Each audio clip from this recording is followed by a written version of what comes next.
Friends, ഞാൻ വന്നിട്ടുള്ളത് നല്ല ഒരു മാങ്ങച്ചാറിന്റെ റെസിപ്പി ആയിട്ടാണ്. അപ്പോൾ ഇത് നല്ല ടേസ്റ്റിയുമാണ്. അതുപോലെ തന്നെ നമുക്ക് വളരെ പെട്ടെന്ന് ഉണ്ടാക്കിയെടുക്കാൻ പറ്റും. ഇതിൽ ഞാൻ അച്ചാർ പൊടിയൊന്നും ചേർക്കുന്നേ ഇല്ല. അതുപോലെ വിനാഗിരി കുറച്ച് മാത്രമേ ചേർക്കുന്നുള്ളൂ. അപ്പോൾ നമുക്ക് വീഡിയോയിലേക്ക് പോവാം.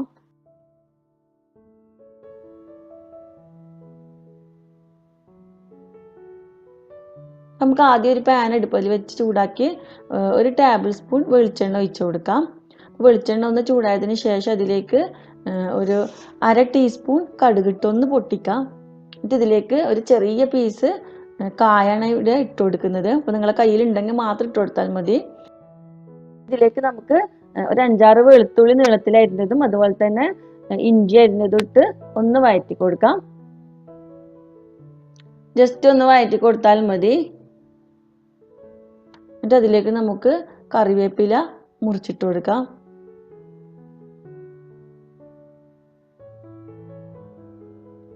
അതും കൂടി ഒന്ന് നമുക്ക് വഴറ്റിയെടുക്കാം.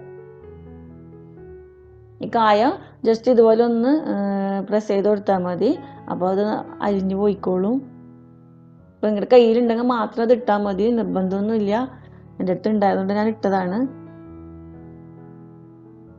ഇത് നന്നായി വഴന്നു വന്നിട്ടുണ്ട്. ഇനി നമുക്ക് ഇതിലേക്ക് മുളക് പൊടി ഇട്ട് കൊടുക്കാം.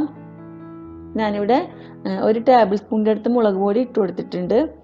നിങ്ങളുടെ എരിവിനനുസരിച്ച് അത് കൂട്ടോ കുറയ്ക്കുകയൊക്കെ ചെയ്യാം. അപ്പോൾ ഇതിവിടെ കാശ്മീരി ചില്ലി പൗഡർ തന്നെ ഇട്ട് കൊടുത്തിട്ടുള്ളത്. നമുക്കതിൻ്റെ ആ ഒരു പച്ചമണം മാറുന്നവരെ ഒന്ന് വഴറ്റിയെടുക്കാം. അപ്പം മുളക് പൊടി ഇട്ട് കൊടുക്കുന്ന സമയത്ത് ഒന്ന് ശ്രദ്ധിക്കുക, തീ വളരെ കുറച്ച് വെച്ചിട്ട് വേണം മുളക് പൊടി ഇട്ട് കൊടുക്കാൻ. ഇല്ലെങ്കിൽ പിന്നെ പെട്ടെന്ന് കരിഞ്ഞു പോകും. ഇതിൽ അച്ചാർ പൊടിയൊന്നും ഞാൻ ഇട്ട് കൊടുക്കുന്നില്ല, ഈ ഒരു മുളക് പൊടി മാത്രമേ ഇടുന്നുള്ളൂ. നല്ല ടേസ്റ്റാണ് ഇതിന്. അപ്പം അതിൻ്റെ ആ ഒരു എണ്ണയൊക്കെ തെളിഞ്ഞു വന്നിട്ടുണ്ട്. ഇതിലേക്ക് ഞാൻ ഒരു ചെറിയൊരു ബൗള് വെള്ളമാണ് ഒഴിച്ചു കൊടുത്തിട്ടുള്ളത്. വെള്ളത്തിൻ്റെ അളവെന്ന് വെച്ചാൽ ഞാൻ ഒരു ചെറിയ ബൗളിലാണ് ഇപ്പം മാങ്ങ ഇട്ടിട്ടുള്ളത്, അതായത് കട്ട് ചെയ്ത് വെച്ചിട്ടുള്ളത്. അപ്പോൾ ആ ഒരു അളവ് തന്നെ, സെയിം അളവ് തന്നെ വെള്ളം ഒഴിച്ചു കൊടുക്കണം.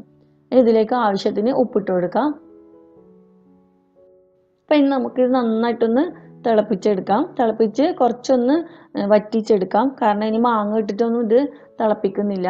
അപ്പോൾ അതിൻ്റെ ആ മസാലയൊക്കെ ഈ ഒരു തിളപ്പിക്കുന്ന സമയത്ത് ഇതിലേക്ക് നന്നായിട്ട് ഇറങ്ങി വരും. അപ്പോൾ ഇവിടെ നന്നായിട്ട് തിളച്ച് കുറച്ച് വറ്റി വന്നിട്ടുണ്ട്. അപ്പോൾ നിങ്ങൾക്ക് എങ്ങനെയാണ് നിങ്ങളുടെ ഗ്രേവി അനുസരിച്ച് നിങ്ങൾക്ക് ചെയ്യാം. അപ്പോൾ ഞാനിവിടെ ഈ ഒരു പാകത്തിലാണ് ഇവിടെ തിളപ്പിച്ച് വെച്ചിട്ടുള്ളത്. അപ്പോൾ കുറച്ചും കൂടി നിങ്ങൾക്ക് ഗ്രേവി വേണമെന്നുണ്ടെങ്കിൽ ഇത്രയും വറ്റിക്കാൻ നിൽക്കണ്ട. ഇനി ഇതിലേക്ക് നമ്മൾ കട്ട് ചെയ്ത് വെച്ച മാങ്ങ, അതുപോലെ തന്നെ ഒരു പച്ചമുളകും ഞാൻ കട്ട് ചെയ്ത് വെച്ചിട്ടുണ്ട്, അതും കൂടി നമുക്ക് ഇട്ട് കൊടുക്കാം. അപ്പം ഞാനിത് ഇന്നലെ ഷൂട്ട് ചെയ്യാൻ വേണ്ടി മുറിച്ച് വെച്ചതാണ്, അതാണ് ചെറിയൊരു കളർ വ്യത്യാസം. അപ്പോൾ ഇന്നലെ എനിക്ക് ടൈം ഉണ്ടായില്ല. അപ്പം നമുക്ക് നന്നായിട്ടൊന്ന് മിക്സ് ആക്കി കൊടുക്കാം. ഞാനിവിടെ വളരെ ചെറിയ ഫ്ലെയിമിൽ ഇപ്പോൾ ഇട്ട് കൊടുത്തിട്ടുള്ളത്. ഇനി ഇതിലേക്ക് ഒരു ടീസ്പൂൺ പഞ്ചസാര ഇട്ട് കൊടുക്കാം. നല്ല ടേസ്റ്റാണ്. ഈ പഞ്ചസാര എന്തായാലും ഇട്ട് കൊടുക്കണം, എന്നാലേ അതിൻ്റെ ആ ഒരു ചെറിയൊരു മധുരം ഉണ്ടായാലേ നല്ല ടേസ്റ്റ് ഉണ്ടാവുള്ളൂ. പിന്നെ നന്നായിട്ടിത് മിക്സ് ആക്കി കൊടുക്കാം.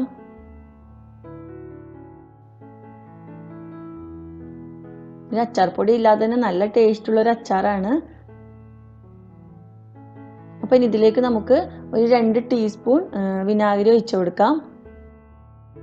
ഇതിന് ചെറിയൊരു വിനാഗിരിയുടെ ടേസ്റ്റ് കിട്ടാൻ വേണ്ടി മാത്രം ഞാൻ ഇട്ട് കൊടുക്കുന്നതാണ്, എന്നാൽ കുറച്ചും കൂടി ടേസ്റ്റ് ആയിരിക്കും. അപ്പം നിങ്ങൾക്ക് വിനാഗിരി ഇഷ്ടമല്ലെങ്കിൽ ഒഴിച്ചു കൊടുക്കേണ്ട ആവശ്യമില്ല. പക്ഷേ ഇത് എന്തായാലും ഒരു 2-3 ദിവസം മാത്രമേ കേടുകൂടാതെ ഇരിക്കുള്ളൂ.